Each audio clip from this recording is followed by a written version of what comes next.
চিন্ময় কৃষ্ণ দাস ব্রহ্মচারী issue নিয়ে সংবাদ সম্মেলন করেছে আন্তর্জাতিক কৃষ্ণ ভাবামৃত সংঘ ইসকন, যেখানে বলা হয়েছে চিন্ময় কৃষ্ণ দাসের কাজ ও বক্তব্য একান্তই তার নিজের, এর দায় ইসকন নেবে না।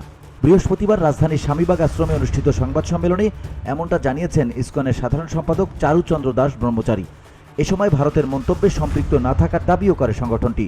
ইসকনের সাধারণ সম্পাদক বলেন, আমরা সবাইকে পুনরায় অবহিত করতে চাই যে অনেক মাস আগেই চিন্ময় কৃষ্ণ দাসকে সাংগঠনিক শৃঙ্খলা ভঙ্গের দায়ে ইসকনের সাংগঠনিক পদবি সহ ইসকনের যাবতীয় সাংগঠনিক কার্যক্রম থেকে অব্যাহতি দেওয়া হয় এবং উল্লেখ করা হয় যে তাদের দ্বারা সংঘটিত কার্যক্রম ইসকনের কার্যক্রম নয়।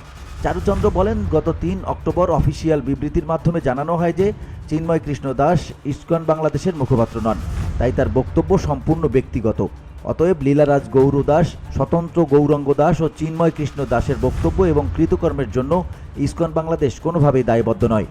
এরপরও দুঃখজনকভাবে কিছু বিশেষ মহল ইচ্ছাকৃতভাবে আমাদের সংগঠনের বিরুদ্ধে মিথ্যা প্রচারণা চালিয়ে যাচ্ছে এবং ইসকনকে নিষিদ্ধ করার মতো অযৌক্তিক দাবি তুলছে, যোগ করেন তিনি। গত 25 নভেম্বর বিকেল 4:30টার দিকে রাজধানীর বিমানবন্দর এলাকা থেকে চিন্ময় কৃষ্ণ দাস ব্রহ্মচারীকে গ্রেপ্তার করে ঢাকা মহানগর গোয়েন্দা পুলিশ। এরপর তার মুক্তির দাবিতে বিক্ষোভ এবং সংঘর্ষের ঘটনা ঘটে। VOD Bangla news desk.